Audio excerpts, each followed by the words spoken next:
Hello and welcome to restorewellness.org and welcome to 2026. This is our first podcast of the year. And with me today, we've got Keith and Jimbo. Hey guys, how you doing? How's it going? So it's New Year's. Everybody's talking about New Year's resolutions. And as soon as I mentioned it to these guys, they both had the same allergic reaction. So let's talk a little bit about New Year's resolutions. It's a great time to think about, what is it I did last year and what is it I want to change? But a resolution, I always, Jimbo, I'm sure you see this. The first 2 months of the year, everybody's in the studios working out, and then by March, everybody's gone. So, what's your big thing on New Year's resolutions and the pros and cons, and what do you recommend? Well, we talk about all the time, and the one thing I always say is, it's not about a New Year's resolution, it's about a right now resolution. So if there's something important to you that you want to do or set a goal, you shouldn't use a day or a month or a week to procrastinate. If you want something bad enough, you should set your mind to it and If it's start worth it, now. it's worth doing right now. Absolutely. Right. And I think this is a great opportunity. Everybody has these new goals in their life. And I think goals are something that you always should be working towards, not just for the first month. And maybe this is a great time to set up planning, like write it out, make that list of the things that you want to accomplish this year, and start working on those. Everybody usually wants to hit the gym, which is a fantastic place to start, or they want to start eating right, or they want to start, changing habits and getting rid of bad habits. A lot of people are doing a lot of fasting right now, or a lot of 21-day spiritual things. That's that are one thing going the on. holidays will give you is a reason to fast. Yeah, that's very, very For true. sure.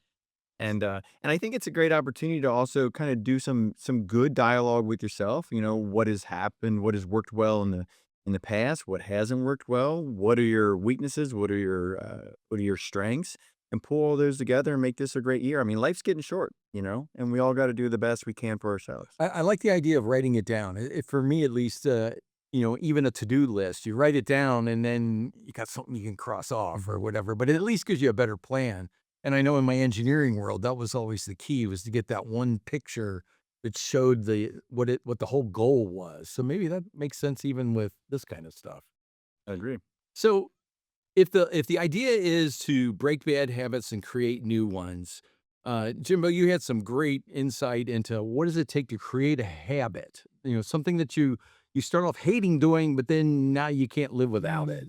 Yeah, and sometimes it's not so much about breaking bad habits, but maybe creating new good habits. And sometimes those bad habits will fall away. But when you think about bad habits, I tell people, think about it as three ways that you can address it. You can eliminate it completely, reduce it, or replace it. And so what does that look like? If it's replacing a beer with water or a diet drink, that's replacing a bad habit. But if you add enough new good habits, slowly there won't be enough room for the bad habit. Okay, so push out the bad by creating the new ones. Yeah, that's pretty clever. Yeah, good stuff. And sometimes it's important not just think about like what you want to do, like as a goal, like what is your goal, but think about like who do you want to be, not what do you want to do. And once you can, because it's all about setting these goals that are to be sustainable and something that you can maintain. And I'm a big believer in helping my clients set short-term realistic goals. Everybody comes in and wants to, get in shape and get healthy. And it can be a little bit overwhelming to see, oh my gosh, I want to lose 50 pounds. But what can you do today? And then what can you do this week? And just chip away slowly. But when you really want to be successful with it, it's not so much about just that specific goal, but again, not what do you want to do, but who do you want to be? And do you want to be the person who's looked at and respected for being consistent? And they know that when they say something, they mean it, and they're gonna do what they say and mean what they do. Yeah. And I think, it's fine to maybe hop on the internet and say, hey, what does a 50-year-old guy my age look like if he is in shape and, going to the gym every day? And those images pop up and it kind of gives you an idea what your potential is. And that's really changed a lot of people's lives when they can say, wait a minute, these people can look this good and they can do it within a year, within 2 years. And then That way they can begin to see in their mind's eye what they do want to become. Mhm. Um, Nancy and I play this game now where we see somebody that looks to be our same age. We always say over or under. Are they older than us or younger than us? And it's always curious to see, you know, older people like us, I guess, that are still in great shape versus the younger ones that are just struggling to, get out of the chair. Mhm. I think that one of the fun parts that I like to do with my clients is, I'll say, you have the opportunity to reinvent yourself. Mhm. At any point in time, today, tomorrow, the next second, you can make a decision to say, I've been doing life like this. I'm going to go ahead and just change everything around. I'm going to change all the way the way I think. And I'm going to start doing something different. Why not? Like life is short. Go ahead. And so what if you mess up? So what if you make a couple mistakes or you foul? It's your life. It's the meat suit that you woke up in. So Me too. so enjoy it, Yeah. and make the best out of it and go out there and be challenging. So what if you fail? That's what life is Mhm. about. And I encourage people to kind of take that attitude towards their new life so that way they can be a little reckless. They can come up with new ideas and say, "So what? Let's try it. Screw it. I'm gonna go ahead and learn how to mountain bike, or I'm gonna go ahead and learn how to rock climb, or I'm gonna go ahead and, hike the Appalachia." Like, go ahead, why not? Let's give it a At try. least try. Mhm. Yeah. Interesting. So when you think about someone who is either starting from a sedentary life and a bad diet, or someone who has, been halfway decent. I mean, if I think of myself when I was 35 years old, I was Mhm. still playing volleyball, I was still playing softball, fairly good Mhm. shape, Right. ate the same garbage that I just stopped eating Mhm. now, but it didn't hurt me back then because my potassium was still high. I was still working. Mhm. Fast forward to by the time I was 45, I was working a job, 30, 40, 50 hours a week, Right. sometimes a day, it seemed like. And suddenly, I'm 40 pounds overweight. I feel horrible. It's one of those things that creeps up on you. And it's like, how long is it going to take to get back to where you were? Well, and you didn't get old, you're just your lifestyle changed, and so I tell people that a lot too, and when I consult with a lot of my clients is, I've met a lot of old 30-year-olds, I've met a lot of young 70-year-olds, Mhm. and it's not so much the aging process, it's that your lifestyle changed, so you slow down, and you change your priorities, things like that, and the real important thing too is being honest with yourself. I think, people lie to themselves about, "Hey, I'm sticking to my diet. I'm doing pretty good. I'm doing this," but their subconscious knows that they're not telling the truth. They're lying to themselves. So it's really important to figure out a way to embrace solutions, but not embrace excuses. I feel Oh, like that's good. there's a That's good. there's an excuse for everything, and I hear them all the time. And Mhm. we can all come up with different reasons why I can't do this. I don't have time for that. But at the end of the day, start changing your mindset and think about a solution versus an excuse. And if you can do that, then you'll find a way to be successful with your decision making and your goal setting. And I think it's important to find the core reason why you wanna make. What is it inside you that's wanting to change? What do you like about yourself? What do you not like about yourself? And also be easy on yourself. Don't beat yourself up and criticize yourself like, "Oh, I failed. I ate ice cream," or whatever it might be. I mean, if you did that, then you get nowhere. You're dragging your past in a bag that's too heavy to carry. So let it go, you know, and move forward and say, "So what if I messed up? So what if I wasn't the person I was yesterday or the day before, but I want to be the person now. I want to be the person tomorrow."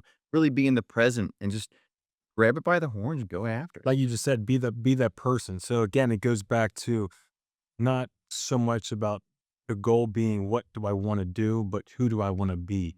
And if you can change your mindset in that sense, then all the small details will come with that because you're respecting yourself more, you're loving yourself more, and others will see that, and you become a new version of what you were, an improved version. So, and that's what I talk about a lot too, with whether it be physical, mental, spiritually. Like it's about fitness in general, or any type of self improvement goal is just be the best version of yourself, and taking the steps to become the best version of yourself involves being honest with yourself too. And this is a great segue into what we're doing at Restore Wellness.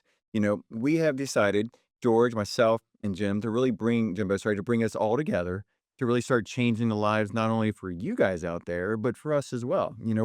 We are going on a journey as well with you guys, trying to figure out how we can help bring our skill set and our wellness to you guys. And that's what we've been doing, right? We're excited about these new adventures. And I want you guys to be excited about your new adventures too, because we're gonna all do this together. No matter how well we do it, we're all gonna be growing in the right direction. Well, and I think if you look at the history of our most recent podcast, so we spoke to Dr. Robert Lufkin, who wrote the book Lies I Taught in Medical School, gives a lot of great detailed information and background on why you should be doing these things.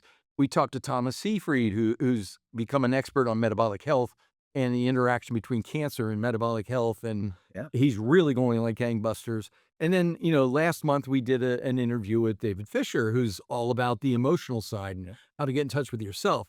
What's interesting is, as we stand back and kind of look at where we are and where we want to go, i- at some point, it's important to know the technical details of nutrition, physics, metabolic health.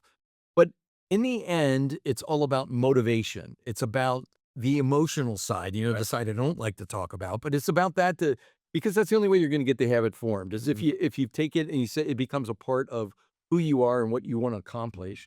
And so the motivation seems to be the really big thing, which is why I think in some ways New Year's Eve or New Year's resolutions are useful because it's a great time to step back, look, Mhm.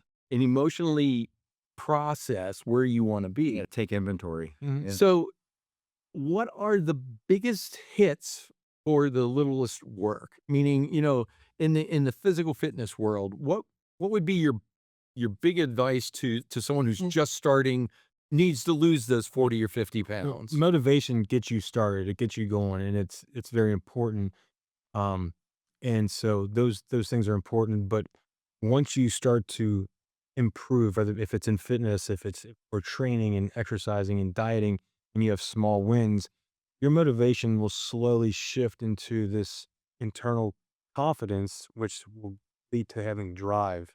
And once you have drive, that'll be permanent. And you don't need motivation, temporary motivation to get started in something, and then you'll view yourself differently, and those small wins add up and you become a new version of yourself, and that's the part that people can't get past, and that's going to happen. And I tell people, you're starting training and you're the first time ever and you hire me and I'm working with you in the gym, and when you leave the gym and you have endorphins and you feel better after you just exercise, that's results. Doesn't mean you lost 5 pounds, but you just got some results, and they were emotional results. They weren't physical results yet, but there were some emotional results involved with your first day in the gym. And then that turns into, the science behind how much fat can you lose in a week? How much muscle can you gain in a month? And how can we slowly work on this fitness transformation? But again, the small wins and embracing those is really important. Yeah, and if people who follow me and come to me in the clinic will often hear the things that I say, and one of the things I like to say is that the hardest belt in karate to get is the white belt. It's the one where you got to show up first, and the black belt is doing the white belt over and over again. So it's that initial step, and I'm going to disagree with you a little bit here. I think that motivation comes after action. You have to act. And then in that action creates this motivation, like, "I just felt amazing. I'm motivated to go again. I'm motivated to try it." And so sometimes you may not feel like you wanna do it. You may not be motivated to make these changes in your life, but you just do it. Just go in and do it. And I do try to keep it kind of simple for people like, "Well, where do I start? Like, what am I doing?" And Brian Thomas on the radio, he challenged me. He said, "If only we had a pill for motivation." And so at my job, what I do is I make them swallow the hard pill. I talk to them. I say, "Why are you being a wuss? What are you doing? Why aren't you what's stopping you?" I got people who are rock climbing without legs. I mean, come on, what's your excuse, right? Yeah. And so I try to break it down real simple. There's 5 things in my life that I like to have everybody focus on. Diet, exercise, hydration, sleep, and relationships. And just every day, nick at those 5 things. Every day, nick at every one of those things. Mhm.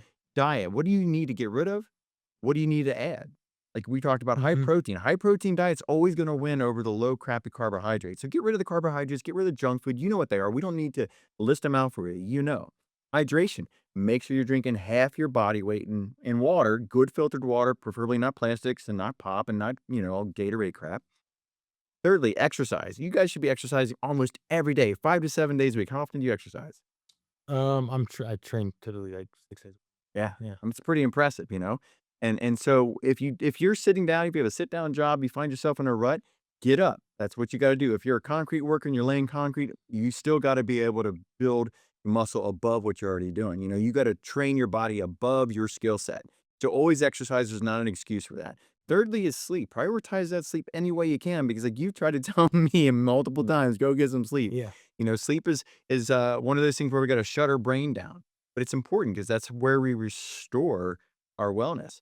And then that relationship piece, that relationship is probably the tricky one, right? I mean, that's why we had David Dylan Fisher on there Mhm. because what is the core of why we don't do things? And often is we don't feel worthy we should do it. We don't feel good enough that or the self-care and the self-love that we need. And once you get on that, like I love myself, I'm gonna start taking care of this meat suit that I woke up in, right? And you go out there and you nail it. You just start loving yourself, and that builds I call it an earth suit, but it's that's good. Um, and that what that does is when you start working out and you start treating yourself well and start like hugging yourself, it produces oxytocin. And that chemical of oxytocin, that self-producing oxytocin is probably the most amazing feeling when you're holding yourself in endearment and you said, "Hey, look what I've done." You know? Mhm. And that gives you all the dope.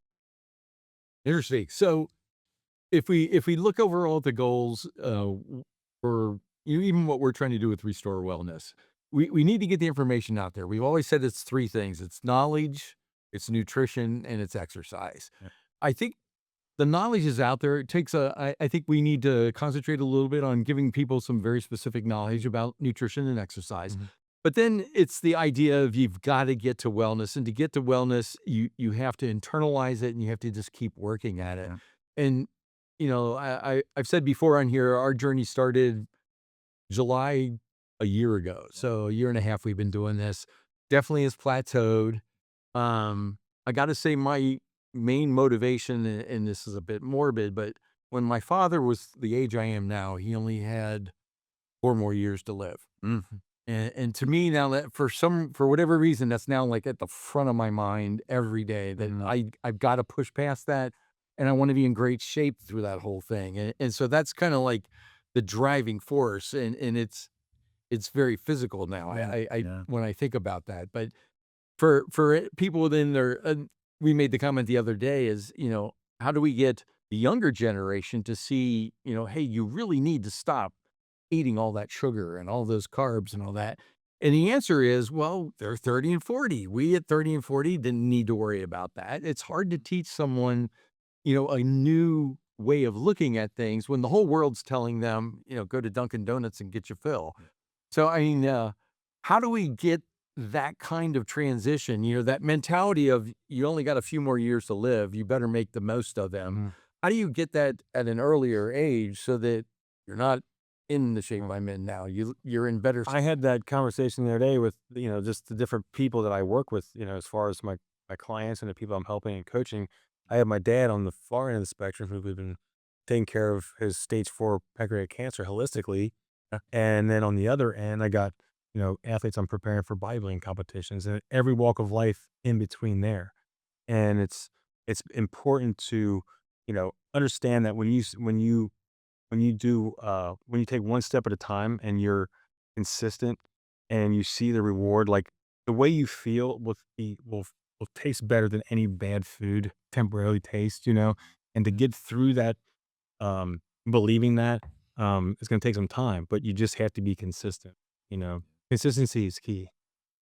I agree. I mean, when you think about anything that you've ever focused on, it usually produces really good results. Um, I think that I was in your shoes too. I was in your shoes one time when for some stupid reason, I said, I'm going to die at 52.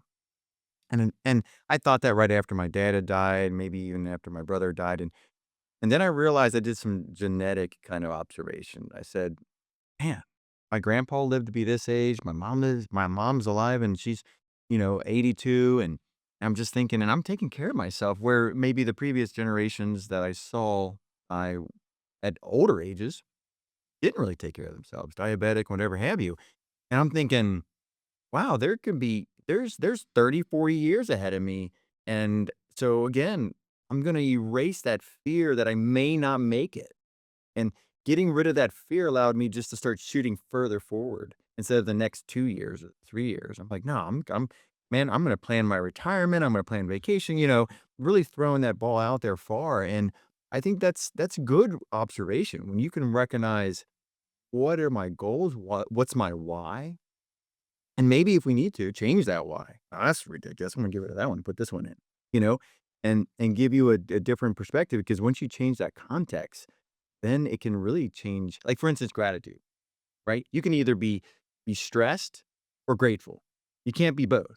So, why don't we do some meditation on gratitude this year? Why don't we say, "Okay, I'm just gonna try this one. I haven't tried it before.